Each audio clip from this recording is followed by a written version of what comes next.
성인용 기저귀가 아기 기저귀보다 많이 팔리는 나라.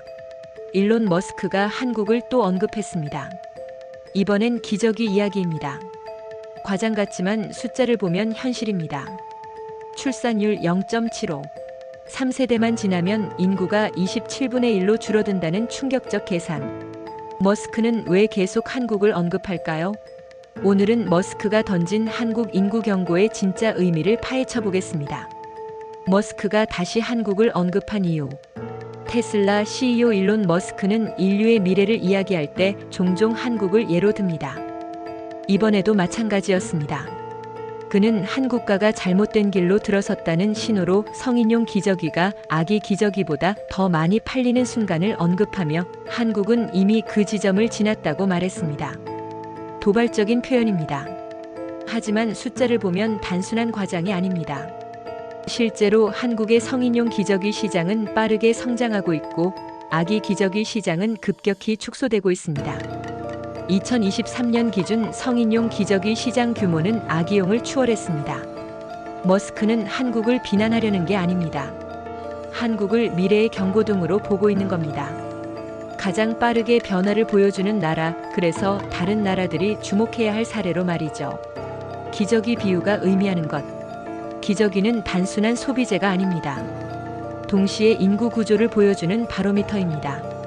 아기 기저귀는 미래를, 성인용 기저귀는 고령화를 상징합니다. 한 사회에서 두 상품의 판매량이 역전됐다는 건 인구 피라미드가 뒤집혔다는 신호와 같습니다. 마치 나무의 새 잎보다 마른 잎이 더 많아진 상태입니다. 나무는 당장 쓰러지지 않지만 새로운 가지가 자라지 않으면 결국 말라갑니다. 이 비유가 충격적인 이유는 직관적이기 때문입니다.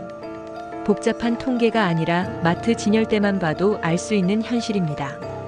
누구나 체감할 수 있는 변화라는 점에서 더욱 무섭습니다. 출산율 0.75라는 숫자의 무게. 한국의 합계 출산율은 0.75. 전 세계 최저입니다. 인구를 유지하기 위해 필요한 대체 출산율 2.1의 3분의 1 수준입니다. 머스크는 이를 두고 세대가 3번만 지나도 인구가 27분의 1로 줄어든다고 말했습니다. 계산해 볼까요? 현재 인구 5천만 명, 출산율 0.75가 유지된다면 30년 후 1세대 약 1875만 명, 60년 후 2세대 약 700만 명, 90년 후 3세대 약 185만 명입니다. 머스크의 계산이 맞습니다. 이는 단순 감소가 아니라 구조적 붕괴에 가깝습니다. 물론 출산율이 계속 0.75로 유지되지는 않을 겁니다. 하지만 문제는 방향입니다. 지금까지 출산율은 계속 하락해왔습니다. 반등 신호는 어디에도 없습니다.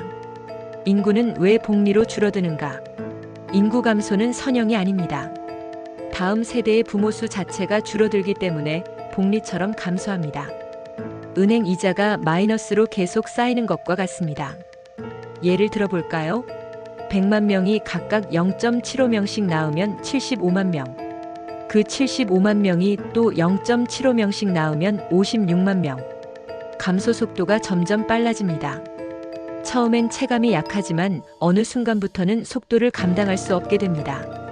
이것이 머스크가 문명의 붕괴라는 강한 표현을 쓰는 이유입니다. 느리게 시작하지만 나중에는 돌이킬 수 없는 속도로 가속되는 현상이기 때문입니다. 경제보다 먼저 무너지는 것들. 인구가 줄면 가장 먼저 타격을 받는 건 군대, 교육, 지역 사회입니다. 학교가 사라지고 병원이 줄고 도시가 비어갑니다. 이는 GDP 숫자보다 훨씬 먼저 일상에서 느껴집니다.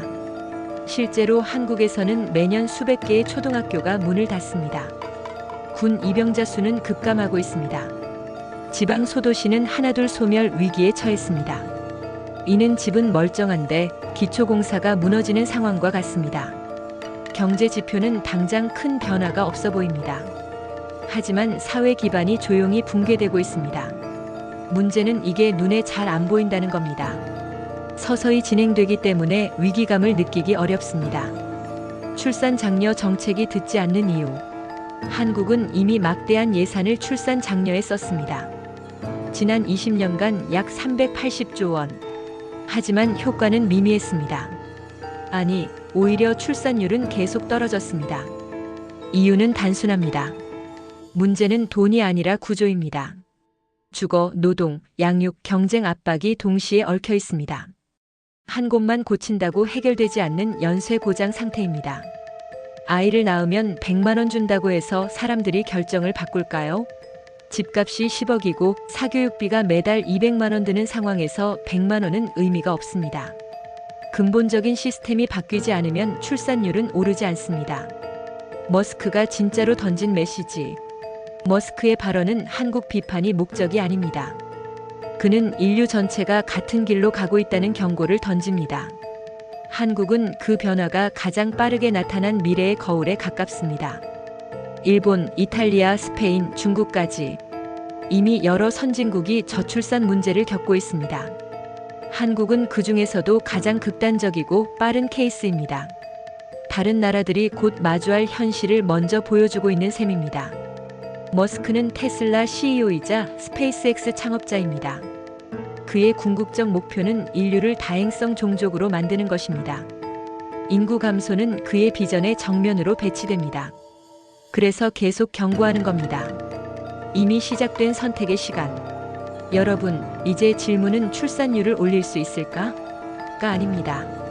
이 인구 구조를 전제로 어떤 사회를 설계할 것인가? 입니다. 인구가 줄어드는 현실을 부정할수록 충격은 커집니다. 우리는 선택해야 합니다. 로봇과 AI로 노동력을 대체할 것인가? 이민 정책을 대폭 완화할 것인가? 아니면 인구 감소를 받아들이고 사회 시스템을 재설계할 것인가? 변화는 이미 시작됐습니다. 준비 여부만이 남아 있습니다. 머스크의 경고를 비난으로 받아들일 것인가? 기회로 삼을 것인가? 선택은 우리의 몫입니다. 이 영상이 도움되셨다면 구독과 좋아요 부탁드립니다. 댓글로 여러분의 생각도 들려주세요.